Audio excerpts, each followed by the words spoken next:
Hoy vamos a hablar del orégano, esa hierba del bote que echamos al tomate o al guiso.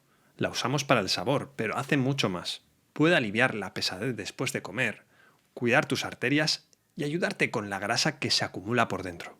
Ahora, el orégano puede darte mucho o darte muy poco, y depende de algo tan simple como la forma en que lo preparas. De modo que empecemos en tu cocina. Si eres de digestiones difíciles, puedes espolvorearlo por encima de tus platos cada día, sin escatimar. ¿Y por qué? Sabemos que las paredes de tu intestino son un músculo blando, el músculo liso, que se tensa y se afloja durante toda la digestión. Cuando se tensa de más, con la comida después de comer o con los gases, es cuando llega la molestia, y el orégano ayuda a que este músculo se relaje. Piensa en una olla de lentejas o garbanzos, de esas que a mucha gente les sientan pesadas, con la hinchazón que viene un rato después.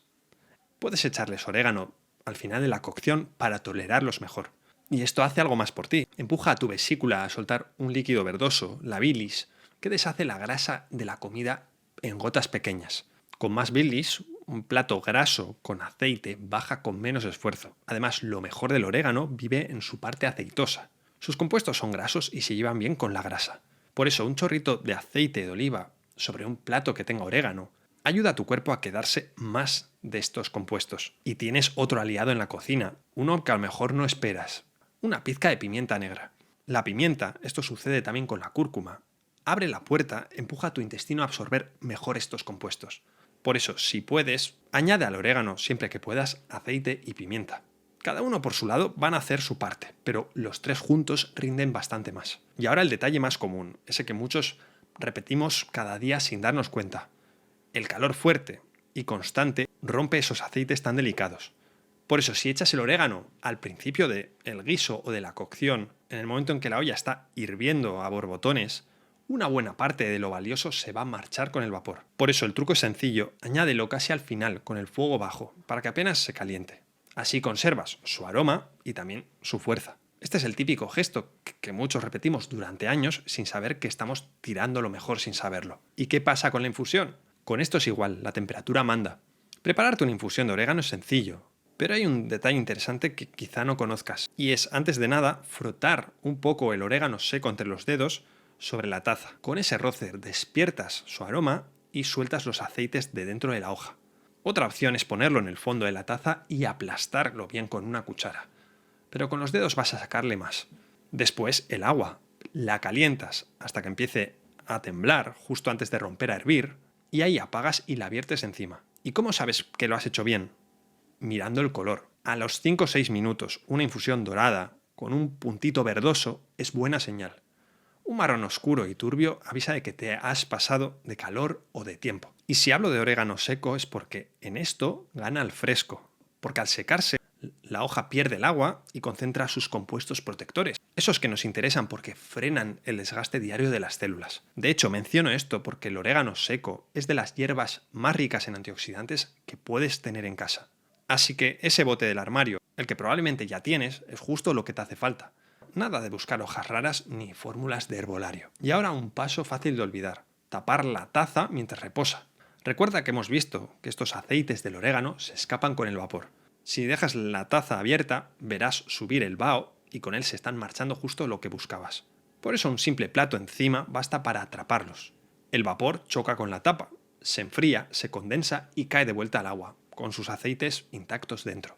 De modo que destápalo solo para beber. Y después vamos a hablar largo y tendido sobre a quién le conviene y a quién no este tipo de infusión. Y este mismo orégano que te ayuda con la digestión trabaja también más adentro, en tus arterias. Y antes conviene que entendamos una cosa sencilla sobre el colesterol. El colesterol LDL, el que llaman malo, no nos hace tanto daño mientras está en calma. El problema empieza cuando se echa a perder dentro de la pared de la arteria. Se oxida, igual que se pone rancio un aceite que dejas abierto demasiado tiempo. Y ese LDL oxidado, el rancio, es el pegajoso. Se pega a la pared, se amontona y se estrecha poco a poco el paso de la sangre. Los antioxidantes del orégano ayudan a que este colesterol se oxide menos.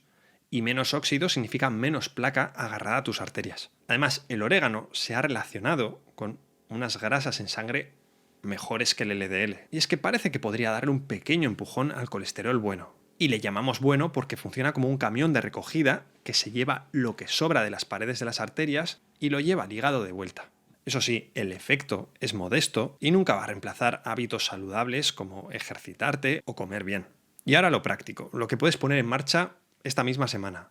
Puedes juntar 3 cosas que seguramente ya tienes: orégano, ajo y un buen aceite de oliva. Con el ajo, un truco sencillo: lo picas o lo aplastas y lo dejas reposar unos minutos antes de usarlo, para que le dé tiempo a activarse. Después mezclas el aceite con el ajo y el orégano y lo viertes por encima de unas verduras al vapor, la ensalada o el plato de legumbres que tengas entre manos. Estamos hablando de en crudo, al final del todo, para no quemar nada. Y todo esto va de cuidar la pared interior de las arterias, porque la placa no se forma en cualquier sitio, sino donde la pared ya está irritada e inflamada. Piensa en el interior de tus arterias como el interior de una goma de regar, una manguera. Esa capa finísima de dentro se llama endotelio. Cuando se irrita y se inflama, deja de ser lisa. Se vuelve rugosa, con recovecos, y ahí el colesterol oxidado encuentra por fin dónde clavarse. De modo que los compuestos del orégano ayudan aquí de 2 maneras. Cuidan esa capa del desgaste de cada día para que siga siendo lisa y antiadherente, y ayudan a bajar un poco esa inflamación de bajo grado de fondo. Y otro beneficio del orégano, otra aplicación, nos espera más arriba, entre tu pecho y tu garganta. Puede que hayas vivido esa tos pesada que no acaba de limpiarte el pecho. Toses y notas la flema ahí dentro, espesa y pegada, pero no termina de salir. Y en esto el orégano puede ayudar de una forma concreta, y es que tiene un ligero efecto mucolítico. Ayuda a que ese moco tan espeso se vuelva más líquido y suelto, y así tu cuerpo lo expulsa con menos esfuerzo. Recuerda ese músculo liso que se tensaba y se aflojaba. En el aparato respiratorio también lo tienes, envolviendo los conductos por donde entra el aire, los bronquios. Cuando estos conductos se estrechan, el aire pasa con más apuro, y ahí es donde la tos seca aprieta. Con esto, el calor, la humedad y los principios activos juntos pueden ablandar la mucosidad por dentro y ayudarte algo a moverla. Te acercas con cuidado la cara al cuenco, poniendo una toalla por encima para tapar el vapor, cierras los ojos y respiras despacio unos minutos. Si te agobia el calor, te separas y vuelves después. Un par de veces al día, mientras dure la congestión, es suficiente. Y aquí 2 avisos importantes: agua caliente pero nunca a borbotones, para no quemarte. Y siempre infusión de la hierba, nunca el aceite concentrado. Y de hecho, si lo que más te molesta es la garganta, hay algo todavía más simple. Si tienes orégano fresco en una maceta, coges un par de hojas limpias y las masticas despacio. Al masticarlas, sus aceites se sueltan justo ahí, en contacto con la garganta irritada, y pueden aliviar algo la molestia local. Pero aquí hay una línea que no conviene cruzar. El orégano acompaña bien un catarro común, una tos molesta o una garganta irritada. Hasta ahí llega, y está bien que así sea, pero si te cuesta respirar o si las cosas no mejoran unos días, esta infusión se va a quedar corta, y ahí lo prudente siempre será que te vea tu médico. Y otro beneficio que se hizo bastante viral en redes sociales y que tiene cierta evidencia detrás es el efecto del orégano en el peso, sobre todo esa grasa que se instala en el abdomen y alrededor de los órganos. Y es que sus compuestos, sobre todo el carbacrol, parecen influir en cómo tu cuerpo fabrica y guarda la grasa. Es como si le pidieran formar menos depósitos nuevos. Pero ojo, esto está analizado sobre todo en laboratorio y necesita más evidencia, de modo que tómalo como lo que es, una pista prometedora que todavía está por confirmar. Y hay un tipo de grasa que merece nuestra atención. Es un tipo de grasa que no vemos en el espejo y que no podemos pellizcar con los dedos. Se esconde mucho más adentro, envolviendo los órganos, el hígado, los intestinos. Se llama grasa visceral. Y lejos de ser una grasa quieta, que solo abulta, es una grasa activa, que suelta sustancias al cuerpo y aviva esa inflamación silenciosa de la que te hablaba antes. Por eso la grasa visceral está muy relacionada con los problemas de azúcar, de presión arterial y de corazón. Con los años esa grasa de dentro importa mucho más que el número exacto de la báscula o lo que veas a simple vista en el abdomen. Entonces el orégano no hace perder kilos, ni rápido ni despacio. Simplemente no baja el peso. Lo que sí puede hacer dentro de este patrón que ya estamos cuidando, con ejercicio y dieta saludable, es sumar un poquito. De modo que aquí conviene quedarse con una idea de fondo. El peso y esa grasa de dentro, la visceral, están relacionadas con el conjunto de lo que comes, con el día a día entero, y no con un solo alimento que lo arregle todo. Aquí no hay atajos, y si hay alguien que te promete uno, seguramente no está siendo 100% honesto. Y ahora vamos con esa forma concentrada de la que hemos avisado antes, el aceite esencial de orégano. Todo lo que te he contado hasta ahora es seguro y suave. El orégano en el plato, la infusión, el vapor. Pero esto es otra cosa. El aceite esencial no es lo mismo que el orégano seco. Ni tampoco tiene que ver con el aceite casero que puedes preparar en casa dejando orégano sumergido en aceite de oliva. El aceite esencial es puro, concentrado y es la misma esencia de la planta exprimida. Por eso, una sola gota encierra lo que hay en un montón de hojas. Entonces, el primer aviso es el más importante y el más evidente de todos. Nunca tragues aceite esencial puro.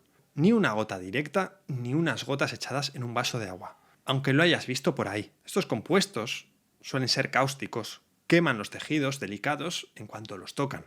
Pero que no cunda el pánico con todo lo que se llame aceite de orégano. Hay uno que sí es seguro para la cocina y que se puede ingerir perfectamente. Y es el macerado casero. Ese es suave y amable y puedes echártelo en una tostada o en una ensalada como cualquier aceite de hierbas. Y en la piel la regla es algo diferente, porque aquí sí puedes usar el esencial, pero importante que esté muy diluido con otro aceite base. Conviene mezclar una sola gota en una buena cantidad de aceite vegetal, algo más de una cucharada.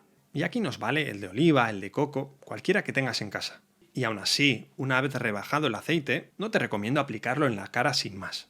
Primero puedes poner un poquito de esa mezcla diluida en la cara interna del antebrazo y esperar un día entero. Sé que es mucho, pero es lo que hay que esperar para ver si hace algún tipo de reacción. Y si al cabo de ese tiempo la piel sigue tranquila, sin rojez ni picor, puedes seguir adelante. Ahora, si te pica, te tira o se enrojece, tu piel te está diciendo claramente que no. Y coincidirás conmigo en que es mejor descubrir esto en el brazo que en plena cara.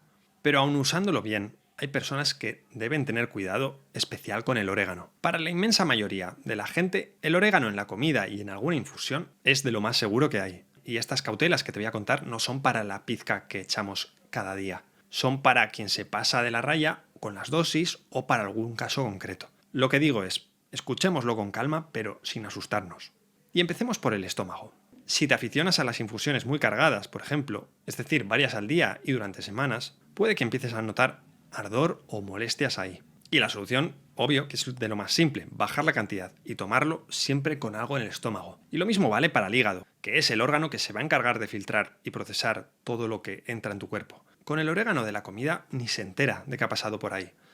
Para él es un trabajo mínimo.